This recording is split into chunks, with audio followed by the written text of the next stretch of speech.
make some noise. I heard that there are other IMOs that try to do what we do. I heard they try to put on meetings like we put on. I heard they try to do parties like we do parties. Terry? But guess what? They're not like us. They're not like us.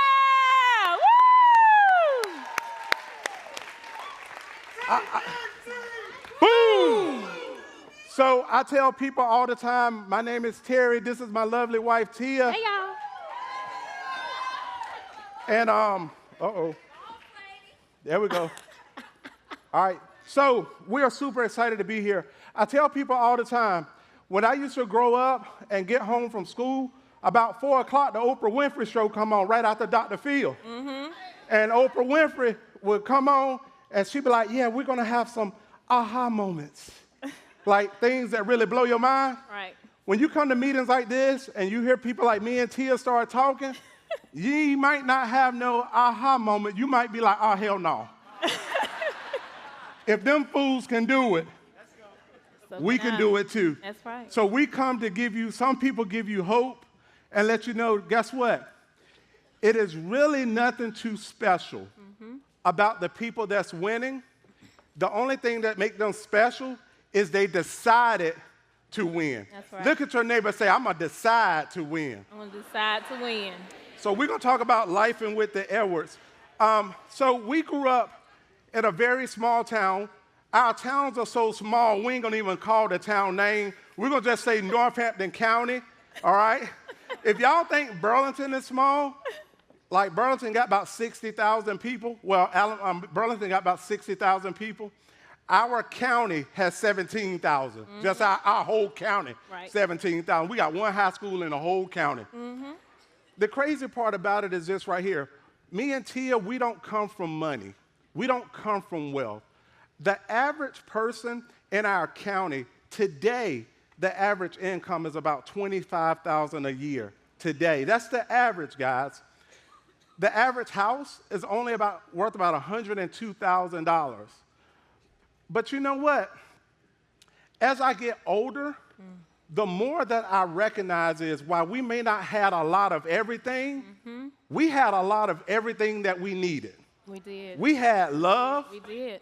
We had family. Community. We had community. Right. And we believed in something. I don't know if y'all was raised in like this right here. Let me see. Let me see how this thing will fly. Did your folks say stuff like this right here? You got a good grade so you could go to school and get a good job. Or did your folks say stuff like, I don't know, money don't grow on a tree. You better stop crying before I give a whooping. Oh, and before they get ready to whoop that tail, this is going to hurt me more than it's going to hurt you. So we all alike, right? I thought that was just Northampton County. But lesson number one is this right here, y'all. Embrace your start. Your start is your start. I heard a story about two brothers that was raised by an alcoholic dad. And if you struggle with alcoholism, I am not throwing shade because that's a real deal. But I heard a story about two guys that was raised by a dad that was an alcoholic. And the brothers grew up. One brother was hugely successful. The other brother became an alcoholic. And they used to butt heads all the time, so they went to therapy. Look at your neighbor and say, you might need to go to therapy. Your crazy tail. So they went to the therapist, and the brother that became an alcoholic was just like, you know, the reason that I drink like I do, because I saw my daddy come home every night and head straight to the liquor cabinet. Every single night. And what else did you expect me to do? That's what I saw, and that's what I became. And the therapist looked at the successful brother and said, well, you know, why are you so successful? The successful brother said, because I saw my daddy come home every single night and go to the liquor cabinet. And I saw that every single night, and I wanted to be something different. I wanted to be that dad that I never had. I wanted to be that support system that I never had. Your start is your start. The problem with it is this right here. Most people use their past as their crutch as opposed to their launching pad. You see, some own up to their past, some are owned by their past, but the wise take what they can from their past and they leave the rest there. Right. So on this weekend, I don't care what your circumstance is. I don't care how you was born, what side of the railroad track you was born on. I don't care if they told you, like they told me, that I would be nothing but another drunk coming from the Edwards bloodline. We get to change our future. And one of the best things that I did to enhance my future was marry this girl right here.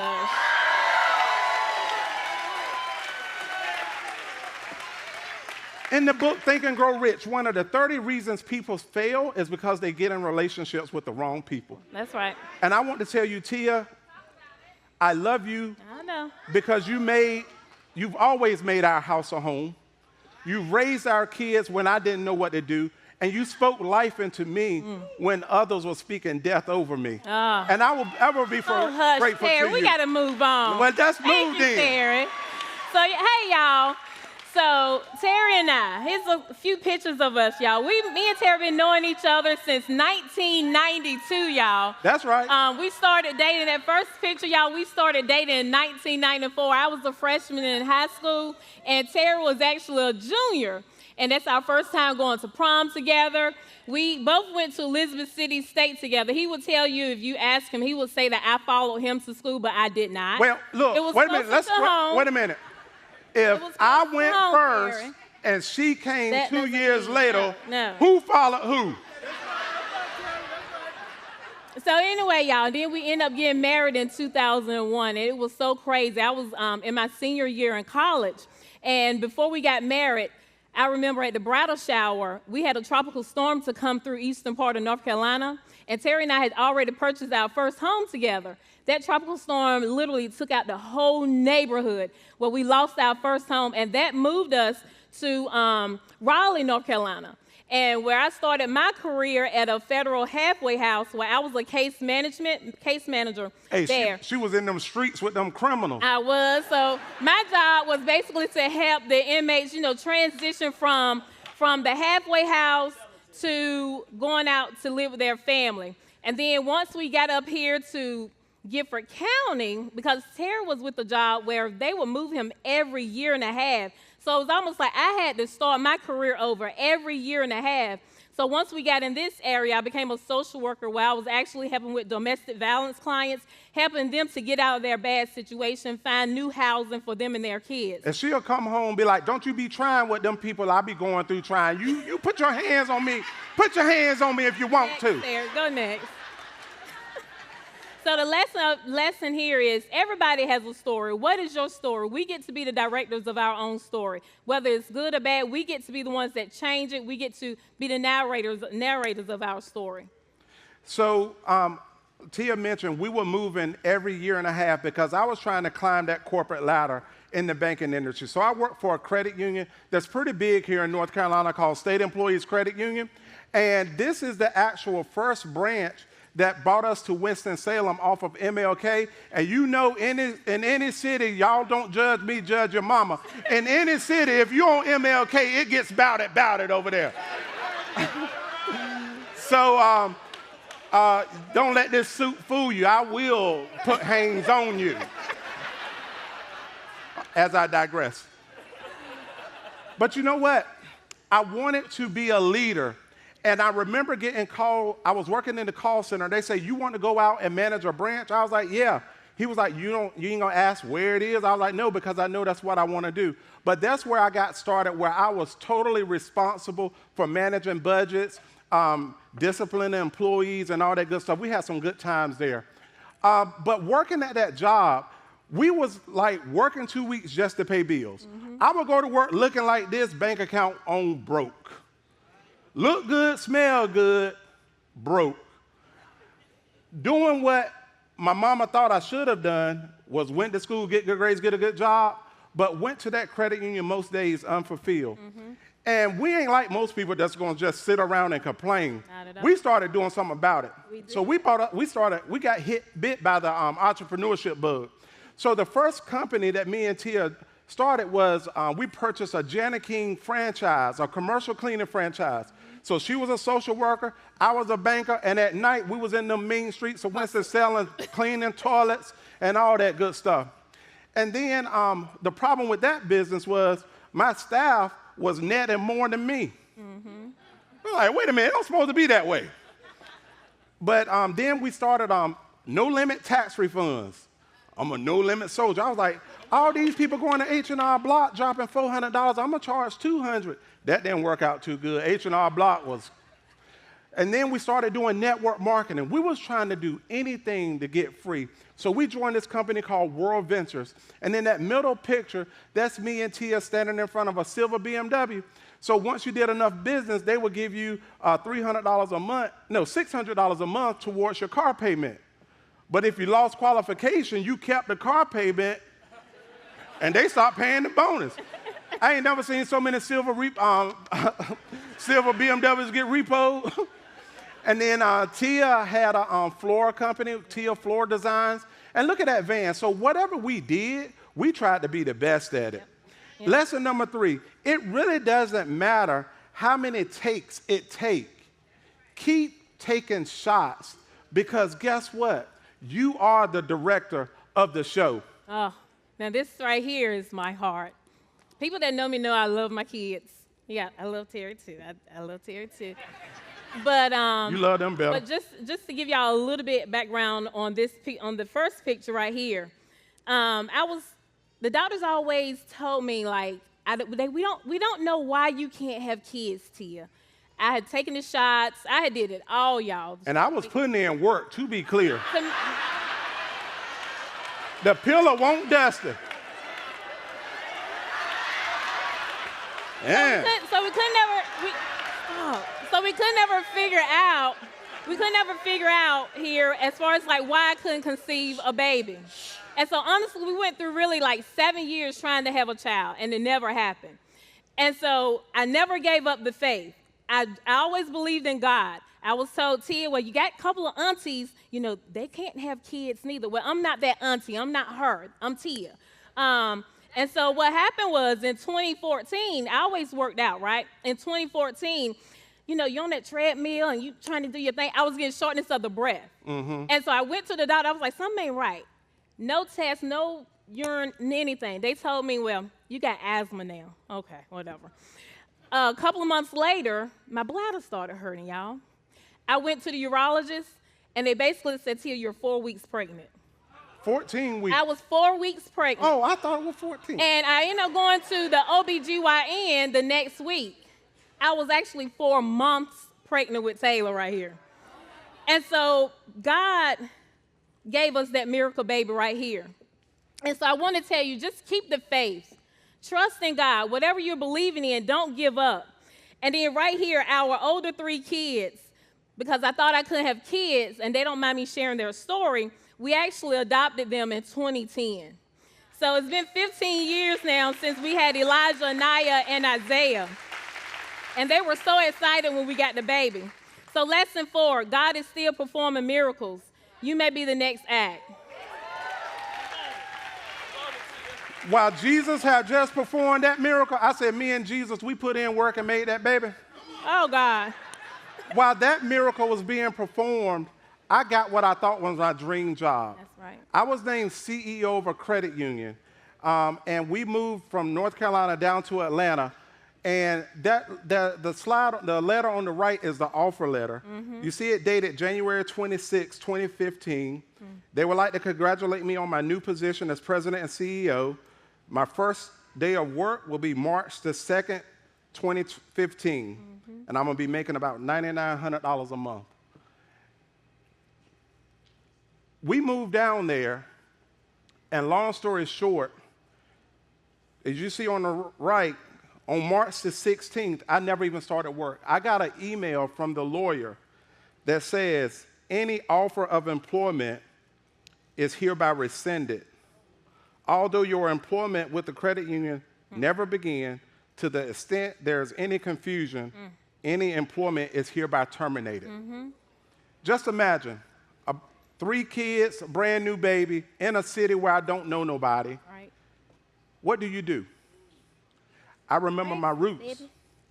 I just went to work. That's I right. had faith. I got on Craigslist. Here I am, a bachelor's degree, a master's degree. I'm on Craigslist looking for a way to take care of my family. And I ran across an ad that Jason Mathis posted that said, too many leads, not enough agents. And that's how we found the Alliance. So that's the welcome aboard email from Jason. And when I saw this opportunity, I came to events like this. I met Andy Albright, and I was like, if that country bumpkin can do this thing, I got crazy faith, I can do this thing too. We took this thing by the horn, y'all. We didn't ask for leadership. We took leadership. We launched hot spots all over the country. We grew the Greensboro hot spot. That thing was smoking. It was popping. Yeah. And you know, like Gina talked about, you know, this year, yes, we may make allegedly under $1 million, right? But guess what, y'all? This opportunity is available for us all. Yes. So if you're sitting in the back of the room and you're wondering, are these people real? Can I do this thing? We're just standing here telling you, if you look at the people on the front 2-3 rows, these are real people that's having real results. But guess what? Life is lifing on them too, but they are still winning. That's right. And the relationships that we get to build. Over the last 10 years, I have done so many firsts. Like, look at Andy taking me and the boys courtside to NC State. Yep. You know, Olga and Jane inviting us over to their house and letting us sit around their pool, giving us a vision, say, you know what, while that career was just taken from you, if you stay planted and you work hard, you can have a pool in your backyard too. And we have done that as well. Andy Riddle, Angela, thank you guys so much for being patient with me. Listen, y'all, dealing with me ain't easy. Sure ain't. But it's sure enough worth it. It's worth it, ain't it? It's worth it. Now, Go ahead. hey, don't you get up. Go ahead. All right, now. Somebody read them. All right. So thank you so much, man. Yes. Jeff Bright, oh my God. Listen, at the end of the day, the fifth lesson is this right here. Let's stay together. Let's stay together. That's right. We live in a world right now That's right. where everybody is pitting people against each other. It's the white versus the blacks. It's the Republicans versus the Democrats. I'm reminded of a book I was reading, and it talked about Kobe and Shaq, two of the most dominant basketball players in history. But they were struggling prior to Phil Jackson getting there because there were two egos that couldn't figure out how to complement and play with each other. Phil Jackson was the catalyst that brought those two egos together, and they went on to win 6 NBA championships after Phil Jackson got there. Would you not agree that Kobe and Shaq are generational talents? Would you agree that Beyonce is a generational talent? Destiny's Child was big.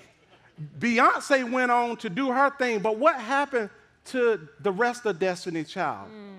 Let me tell you this right here. The beauty of the Alliance is this right here.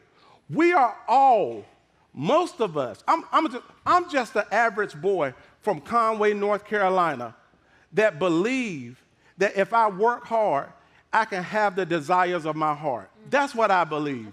And let's do this. There are many people that have come through these doors and left and went on to do nothing. Let's keep this band together. And let's see how many national championships we can win. And I want to end this thing. Y'all stand to your feet. I'm getting ready to sit down. I want you to reach across the aisle and hold somebody's hand next to you. Because guess what? The enemy don't like unity. And we get ready to break the cycle of poverty and ego and negative competition. That's right. Look at your neighbor and say, I need you. I need you. You need me. You need me. We are part of God's plan. You're part of God's plan. I won't harm you. I won't harm you. With words from my mouth. Words from my mouth. I need you. I need you. This is our time. We are Terry Edwards. Let's stay together. Let's go. you.